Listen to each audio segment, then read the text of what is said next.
What is up? Another quick little update. I do not believe we've checked on this building that collapsed since they rebuilt it. And I noticed that there was now some names on the front of the businesses, which makes me think that they are back open for business. So I can already see that there is a row of newer HVAC units. So I just wanted to check it out for curiosity's sake.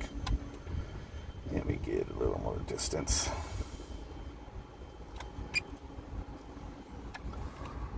What are those, York units? Looks like, or is it Carrier? The left side are older Resi style Carriers. There's a Train, maybe a Goodman or two. So here's the. It looks like everything from our brown unit down is new. And it looks like they have some equipment just sitting up there, isn't being used. But yeah, this is that roof that caved in that we checked out a while back. It's taken a little bit to rebuild. Those do look like Yorks, the color and everything. And then they got some of the old units still up there or something. They might have actually changed out more than just the ones that totally caved in. They might have changed out some other units, maybe that were up the strip, who knows. And that's cool. Got some green turd Goodmans up there. Not in use, it looks like, so that's good.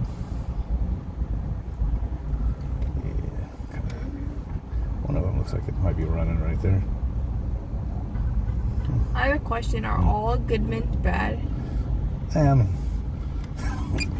It's a long, ongoing joke, but they were popularized for being the cheapest in our area.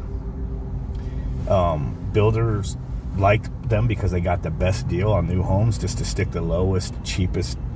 The lowest grade, cheapest unit they could put into a house was Goodman.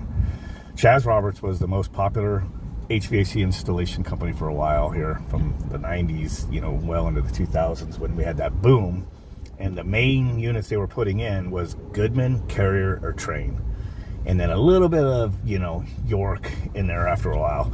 So the tiers always matched. Listen to me though, the tiers always matched the neighborhoods. So if you were in like a fancy neighborhood, it was Train and some high-end Carriers.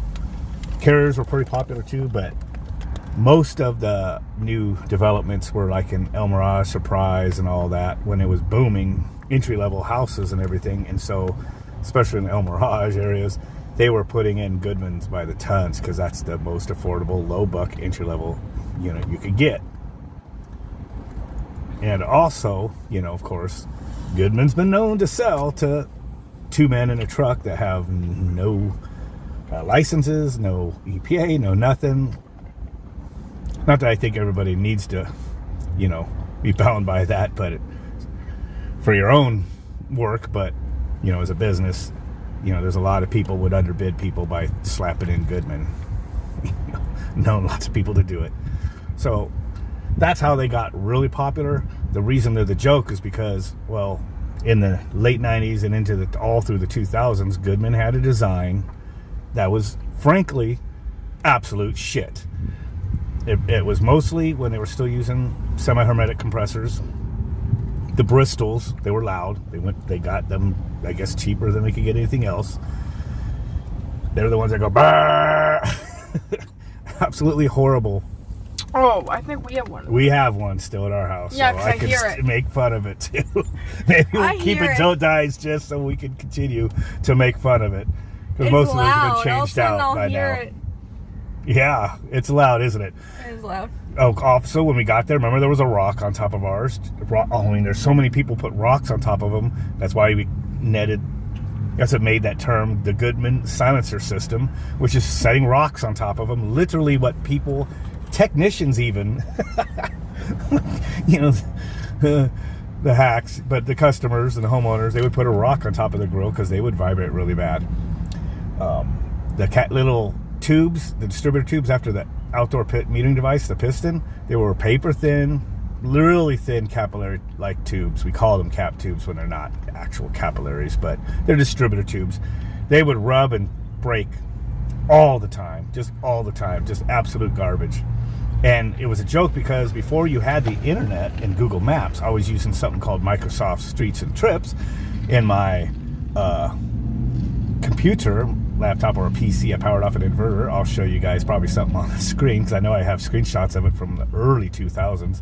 And all the pin cushions was in Goodman country, and it was all the houses I had fixed the same things. The cap tubes, the noise, the stack relay, as we called it, the sequencer type relay up in the air handler, failed where they stick open and then they get a freeze condition or an overheat condition in the winter.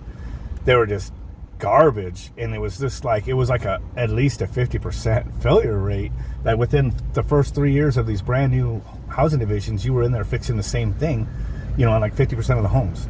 It was, and people, don't argue with me, anybody in the comments, because maybe this is before your time, but it was so bad, and I promise you, it was so bad that homeowners associations would have special meetings about the Goodman units, and they would get people like Chaz Roberts to give them special pricing. The builders would, pressure them, give them special pricing. So in the book, there was special price for certain areas when they had the Goodman unit for certain repairs.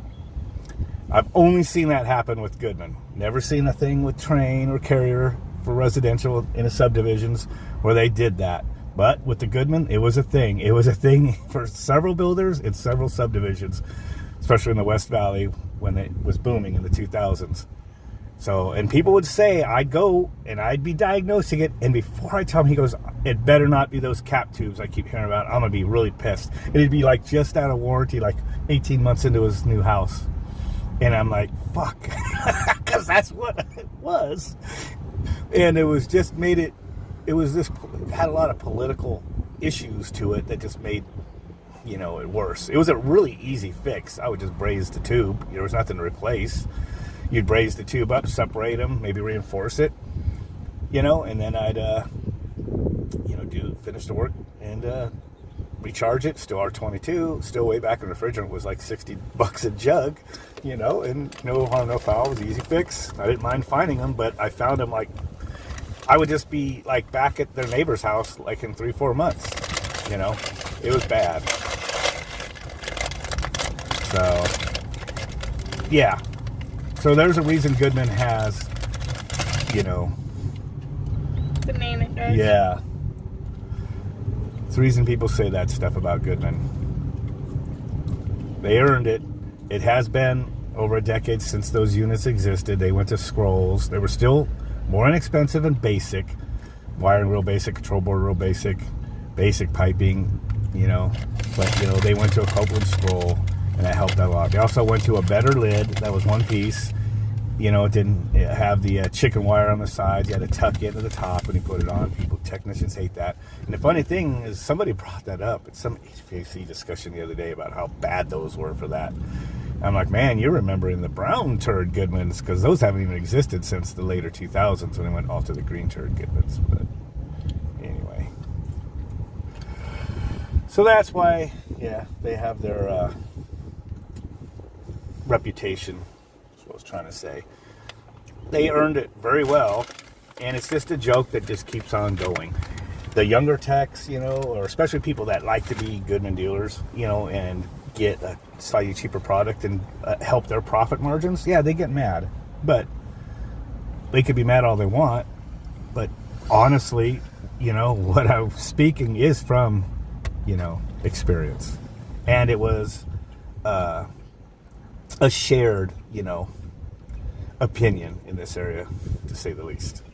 Just very shared, just what people said about Goodman, both homeowners and technicians. Now, I will say, we had some Goodmans up in the Arizona mountains before I came down to the desert in 2001, and I didn't think that much of Goodman, other than that they were the cheaper builder, the entry-level stuff, but I didn't think nothing big about them because we used all 90% furnaces, and and the ACs were straight cool, which took out, you didn't have the stack relay problem, didn't have the capillary tube issue, and a lot of other issues of Goodman's are directly related to their heat pump model, so, we didn't really have those up there. Our issues were the blower wheels coming apart mostly, which, it's also been a thing with Goodman. It just has always been something that plagued them for the longest time. And there are handler units, the brown turd ones. Those blower wheels used to blow up within like 5 years. Probably the spaghetti ductwork, you know, on the tractor probably didn't help it, but Train and Carrier was slapped onto that same shitty ductwork, you know, and they didn't quite have nearly as many issues. Although Carrier, I think, did have some blower wheels come apart too, just not as much. Probably made by the same company. So, anyway, this video was supposed to be real quick, but my daughter, look what she caused. Yep, sorry about that. I just now realized that probably was like another video topic. Oh, well, we'll just put it in there for filler. It's only 10 minutes, so with that, what do you got to say to them until the next time? Make sure you guys like, subscribe, share, and comment. Yep. And I know I don't ever promote these videos, and my views stalled, but I just do them for the fun of it. So, with that, we'll catch you guys later.